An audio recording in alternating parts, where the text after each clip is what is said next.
Let's start with the good news. I thought I would today, and that is when it comes to vaccinations in New South Wales, they are flying.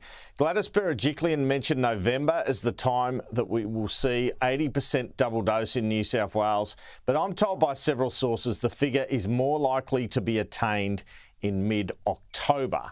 The problem is most health experts, federal and state, believe 80% double vax might not be enough to open up absolutely everything if cases continue to rise and rise and rise in the manner in which they are now. Schools are going to be a problem for a start because kids are not vaccinated. We now have Sydney Children's Hospital treating 700 kids with COVID. The vast majority, thankfully, is outpatients. I know there was a view in the New South Wales government this morning that an increase in the Victorian daily cases from 25 to 57 meant no one could contain the Delta strain, and that seems to have formed the view in the press conference.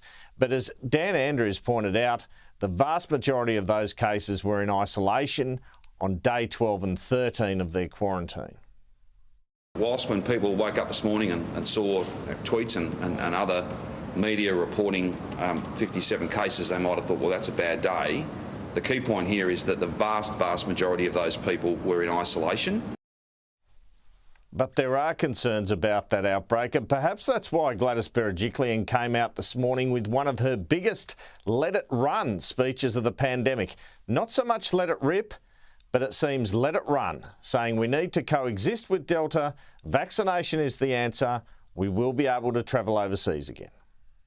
Every state is going to have to confront the prospect that once we accept that we can't live in our bubble forever, and of course New South Wales, because of our situation, is confronting this challenge earlier than what we'd hoped we would, to assume that forevermore there'll be zero cases around Australia is, I think, an assumption that nobody can really make at this stage, because we know that once you open up, once borders come down, once there's a prospect of international travel, something we're all looking forward to, we do need to coexist with Delta. So maybe international travel, but you can't send your kids to school. They will be vaccinated eventually. The hope is from late October. So the message today, with another record number of cases, 681, is it will all be fine because we are getting vaccinated. With Kerry Chant, the New South Wales Chief Health Officer, not there today, less emphasis in that press conference on getting case numbers down. The Premier even mirrored Scott Morrison's saying of the week that there was light at the end of the tunnel. I know these are challenging times, but I also can see the light at the end of the tunnel. These are difficult times for all of us, and the next few weeks will be hard. But know that once we hit those higher vaccination rates, life will feel much better. Life will look much rosier. And I appreciate what we're going through is difficult, but every state in Australia will have to come to terms with the fact that when you get to a certain level of vaccination and start opening up, Delta will creep in. We can't pretend that we're going to be zero cases around Australia of Delta. The first apparent light will be vaccinated hairdressers allowed to operate. As I mentioned at the outset, New South Wales is already up to 5.5 million jabs, and once we get to 6 million jabs, those that are vaccinated will have the opportunity to be able to do something they can't do now. And I really want to stress how pleased I am with the number of people that have responded to vaccines. Of course, the positive talk comes after previous occasions. Berejiklian has spoken about a national emergency and that she has had a giant wake-up call on the case numbers. She regards what is happening now in New South Wales as a national emergency, and our government will be responding accordingly. Yesterday was an absolute wake-up call, and as Dr. Chant has said, we can't stress enough that we don't want to go down the path of all these other places overseas where they have literally thousands and thousands and thousands of cases a day. Confused? So am I. But here is some more good news. With a more vaccinated older population, or more of the older population vaccinated, should I say, the death rate compared to the last Victorian wave is simply not as high. You'll see that there. And with about half the cases, about 10% of the deaths, but the ICU rate is getting there.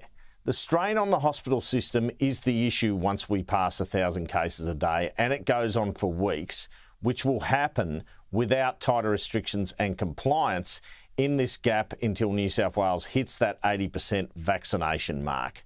Dan Andrews claimed today New South Wales hospitals would be full within days if everything was opened up now. Delta is either you have lockdowns and a very small number of cases, and hopefully you keep driving those down, or you have what New South Wales is dealing with at the moment. And, you know, it's very, very difficult. It's very difficult, and if you were to take off the restrictions that we have now, we'd become Sydney really, really quickly. And if Sydney lifted all their restrictions, or sorry, New South Wales I should say, if they lifted all their restrictions, well then their hospitals would literally be full in a matter of days. Now, as I understand it, the Crisis Committee of New South Wales Cabinet did discuss tougher measures, including a potential curfew for certain suburbs yesterday after Gladys Berejiklian's press conference, but Berejiklian decided against it. She says here today that if police want tougher measures, they will get them. Every day, the health experts, the police, we have conversations together about what we can do, what we might need to do moving forward. They are ongoing. If at any time the New South Wales government gets advice as what we need to do, if there's more we need to do, of course we'll take that advice.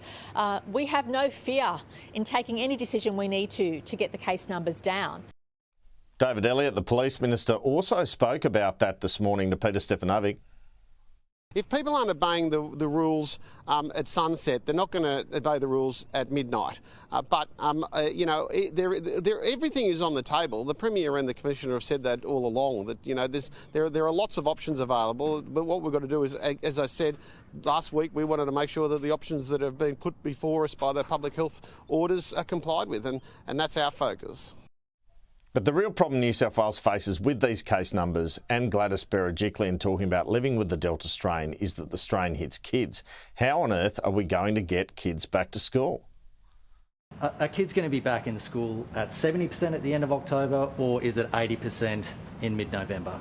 Can you give an indication, please? Sure. We're obviously looking at, well, we have started developing our plan for return to school, but we have to accept that Delta works in different ways to previous strains of the COVID vaccine, to the COVID virus, and therefore we need to consider vaccination rates in the broader community, and also whether children between a certain age need to get vaccinated as well. But we're not about to make any decisions which compromise the safety of our children, but we also need to appreciate, as we all well know, the pressure on families with homeschooling.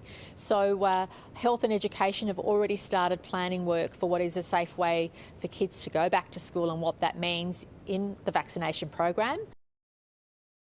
And Federal Treasurer Josh Frydenberg was out today talking about low unemployment figures, the lowest for 12 years, but cautioning there was an effective rate of unemployment in New South Wales of 8.3%, Kieran.